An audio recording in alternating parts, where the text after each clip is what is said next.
নগাঁও জিলাৰ ভিতৰত সৰ্বদিশতে আগবঢ়া একমাত্ৰ এখন বিদ্যালয়। কিন্তু সৰ্বদিশতে পিছপৰা অঞ্চলত অৱস্থিত হৈছে এইখন বিদ্যালয়। নাম উধানতলা প্ৰাথমিক বিদ্যালয়। স্বচ্ছ বিদ্যালয়, প্লাষ্টিক মুক্ত বিদ্যালয়, ধপাত মুক্ত বিদ্যালয় এইখন ধনতলা বিদ্যালয়। 1939 চনতে ঢিঙৰ ব্ৰহ্মপুত্ৰৰ দাঁতিকাষৰীয়া উধানতলাত স্থাপন কৰা হৈছিল এইখন চৰকাৰী বিদ্যালয়। এই বিদ্যালয়খনৰ বিষয়ে জানিলে আৰু বিদ্যালয়ৰ শৈক্ষিক পৰিৱেশ দেখিলে আপোনাৰো চকু কপালত উঠিব।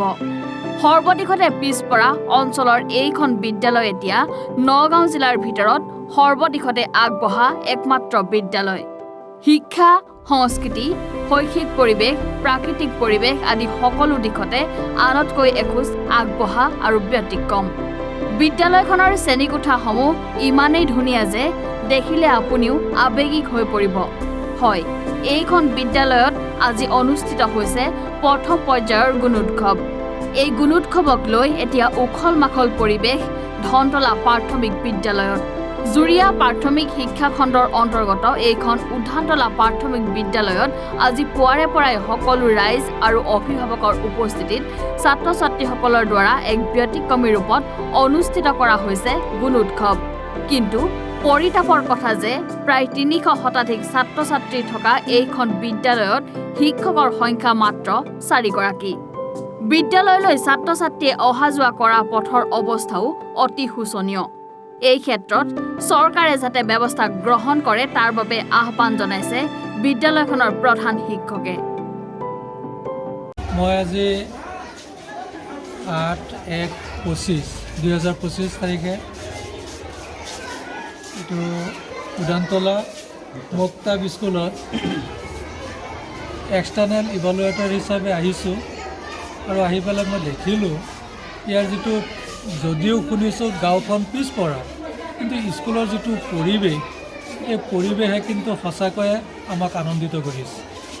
আৰু এই পৰিৱেশ মই ভাবোঁ এই পৰিৱেশ যিটো পৰিৱেশ স্কুলৰ, এই পৰিৱেশটো বেলেগ স্কুলে গ্ৰহণ কৰক, নিশ্চয় তেওঁলোক আগবাঢ়িব পাৰিব। দেখা গৈছে যে যি সময়ত ব্যক্তিগত শিক্ষাখণ্ডত এনে পৰিৱেশৰ প্ৰতিযোগিতা চলে, তাৰ মাজত দেখা গৈছে চৰকাৰী বিদ্যালয় এক ব্যতিক্ৰমী পৰিৱেশ, কি ক'ব? হয়, অৱশ্যে এইখন বিদ্যালয়ৰ যিটো পৰিৱেশ দেখিছোঁ বা যিখন বিদ্যালয়ৰ গাৰ্জেনসকলৰ বা মাতৃগোটেই হওক বা পেৰেণ্টছ গোটেই হওক, তেওঁলোকৰ যি উপস্থিতি মই দেখিছোঁ সঁচাকৈয়ে ব্যক্তিগত খণ্ডতকৈও কম নহয় বুলি ক'ব লাগিব। আৰু ব্যক্তিগত খণ্ডটো ঠিক মাতৃসকল বা গাৰ্জেনসকল এনেকৈয়ে লাগি থাকে, আৰু লাগি থাকিলে ল'ৰা ছোৱালীবিলাকে আগবাঢ়ি যায়। ঠিক তেনে ইয়াত দেখিছোঁ যেনেকৈ লাগি আছে, এনেকৈ যদি লাগি থাকে তেতিয়া ল'ৰা ছোৱালীসকলৰ ভৱিষ্যত উজ্জ্বল, সেইটো আমি ক'ব পাৰোঁ। আৰু মই ডিউটি কৰাৰ পিছৰ পৰা মই যিমানখিনি খবৰ লৈছোঁ আগেপৰে, খবৰ লৈ মই জানিব পাৰিছোঁ এখন মানে ডিষ্ট্ৰিক্টৰ জিলাৰ ভিতৰত বা আপোনাৰ ব্লকৰ ভিতৰত এখন নাম কৰা স্কুল। কেতিয়াবা মই মানে এক্সাইটেড হৈ আছিলোঁ এইখন স্কুল মই যাবলৈ, মই যামেই। আহি মই গুণোৎসৱ 1ৰ পৰা মই ডিউটি কৰি আছোঁ, কিন্তু এইবাৰ আহি এইখন স্কুলত মই যোনটো পৰিৱেশ দেখিলোঁ মোৰ খুব ভাল লাগিছে। মানে এখন আপোনাৰ ব্যক্তিগত খণ্ডৰ পৰ্যায়ৰ স্কুলৰ বুলিয়েই ক'ব পাৰি। এইখন স্কুলৰ আপোনাৰ মাতৃগোটৰ বা আপোনাৰ পাব্লিকৰ যোনটো কোঅপাৰেশ্যন দেখিছোঁ, যোনটো আপুনি জেনেৰেলি মানে ভাল প্ৰাইভেট স্কুলতহে আপুনি এনেকুৱা কোঅপাৰেশ্যনটো পায়। চৰকাৰী খণ্ডত মই এনেকুৱা দেখা নাই, কিন্তু আজি ইয়াত আহি পাই মানে খুব ভাল লাগিছে, মই খুব আপ্লুত হৈছোঁ। যিহেতুকে চৰাঞ্চল বুলি ক'ব লাগিব, চৰাঞ্চলতো এনেকুৱা এখন বিদ্যালয় আজিৰ দিনত এনেকুৱা এখন পৰিৱেশ ঘৰ লৈ উঠিছে, কি ক'ব? হয়, চৰাঞ্চলৰ ভিতৰত মানে এইটো ক'ব গ'লে কল্পনাৰ বাহিৰত বুলিয়েই ক'ব লাগিব। কিন্তু ইয়াৰ কাৰণে মই এইখন স্কুলৰ প্ৰধান শিক্ষক আৰু দুজন মানে এইখন স্কুলৰ গোটেই শিক্ষকসকলকে মই প্ৰথমে ক্ৰেডিটটো দিম, লগতে ৰাইজৰো সহযোগ আছে, ৰাইজসকলেও সহযোগ আছে। ধন্যবাদ। ৰাইজক নমস্কাৰ। আগন্তুক যি আমাৰ মাঘ বিহু আছে, মাঘ বিহুৰ শুভেচ্ছা সকলোকে যাচিলোঁ।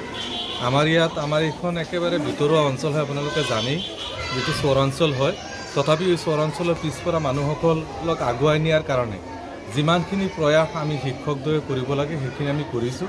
আমাৰ বিদ্যালয়খনক যাতে আমাৰ এই পিছপৰা অঞ্চলৰ গাৰ্জেনসকলে প্ৰাইভেট স্কুলত, ব্যক্তিগত খণ্ডৰ স্কুলত গৈ পইচাটো ভৰিব নালাগে, তাৰ কাৰণে আমাৰ স্কুলখনৰ চৰকাৰী আঁচনি যিবিলাক আঁচনি আছে সেই আঁচনিসমূহ মই সঠিক ৰূপায়ণৰ কাৰণে চেষ্টা ইয়াত কৰিছোঁ আৰু সঠিক ৰূপায়ণ কৰি আজি বিদ্যালয়খনক এইখিনি পৰ্যায়লৈ নিছোঁ আৰু ইয়াত ৰাইজৰ যথেষ্ট সহযোগ আছে সদায় ৰাইজে সহযোগ কৰে মই ভাবোঁ যে যদি আমি শিক্ষকসকলে চৰকাৰী বিদ্যালয়ৰ যিসকল শিক্ষক আছোঁ সকলোৱে যদি আমি চেষ্টা কৰোঁ তেতিয়াহ'লে নিশ্চয় আমি আগবাঢ়ি লৈ যাব পাৰিম আৰু আমাৰ এই ভিতৰুৱা অঞ্চলৰ বা আমাৰ এই পিছপৰা মানুহখিনিৰ আমি তেওঁলোকৰ যিটো টকা পইচা প্ৰাইভেট স্কুলত দি পেলাই খৰচ হয় এই টকাটো আমি তেওঁলোকৰ ৰাহি কৰিব পাৰিম আমি আশা কৰোঁ যে প্ৰত্যেকেই চেষ্টা কৰিলে আমি আগবাঢ়ি যাব পাৰিম বিদ্যালয়খনলৈ অহা যোৱা যি বাট পথ ইয়াত দেখা গৈছে এক জৰাজীৰ্ণ অৱস্থা তাৰ মাজতে আপোনাৰ বিদ্যালয়ৰ যি পৰিৱেশ চৰকাৰক আপুনি কিবা আহ্বান জনাব মই চৰকাৰক এটা বিনম্ৰ অনুৰোধ জনাম যে আমি এই বিদ্যালয়খনলৈ আমাৰ আৰু বহুত কৰিবলগীয়া বহুত কিবা কিবি আছিলে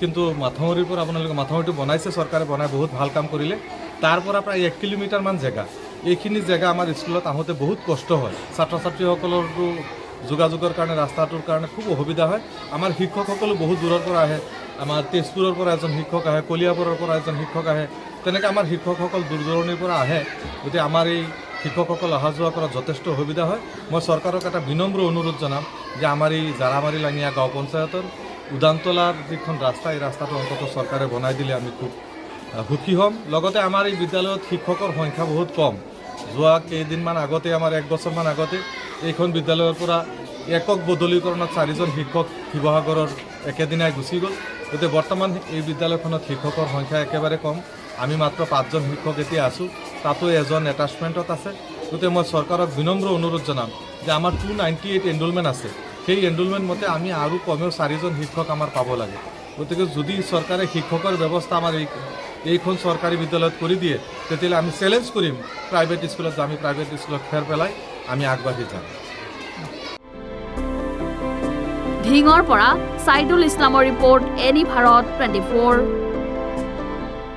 নমস্কাৰ মই অজয় ফুকন আৰু এইখিনিতে সমূহ এনি ভাৰত চেনেলটোৰ যিসকল কৰ্মকৰ্তা আছে সকলোৰে মোৰ ফালৰ পৰা শুভেচ্ছা জ্ঞাপন কৰিছোঁ অসমৰ আচলতে সংবাদ জগতত নতুনকৈ আচলতে এটি আত্মপ্ৰকাশ ঘটিছে আমাৰ নিউজ চেনেল এনি ভাৰত আৰু এনি ভাৰতৰ এটা খুব ধুনীয়া এটা অনুষ্ঠান হ'বলৈ গৈ আছে সকলোৱে জানে আমাৰ সকলোৰে মৰমৰ হাৰ্টথ্ৰব জুবিন গাৰ্গৰ গানে কি আনে আচলতে জুবিন দাৰ সেই গীতৰ আধাৰত আমাৰ হিৰুদাই লিখা সেই গীতটি গানে কি আনে এই গানে কি আনে নামৰ এটি তেওঁলোকে সাংগীতিক ৰিয়েলিটি শ্ব' কৰিবলৈ গৈ আছে আৰু 15 আগষ্টৰ পৰা গোটেই আৰম্ভ হ'ব প্ৰথম অডিশ্যন অসমৰ ধেমাজি জিলাত আৰম্ভ কৰিব গতিকে সমূহ যিসকল প্ৰতিভা আছে যিসকলে গান ভাল পায় যিসকলে তেওঁলোকৰ নিজৰ প্ৰতিভা আচলতে দেখুৱাব বিচাৰে এই ৰিয়েলিটি শ্ব'ত গানে কি আনে এই প্ৰতিযোগিতাত অংশগ্ৰহণ কৰক আৰু খুব ধুনীয়া আপোনালোকে সুবৰ্ণ সুযোগ লাভ কৰিব লগতে ইয়াতে পুৰস্কাৰ আছেই বিভিন্ন ধৰণৰ উপহাৰো আপোনালোকে লাভ কৰিব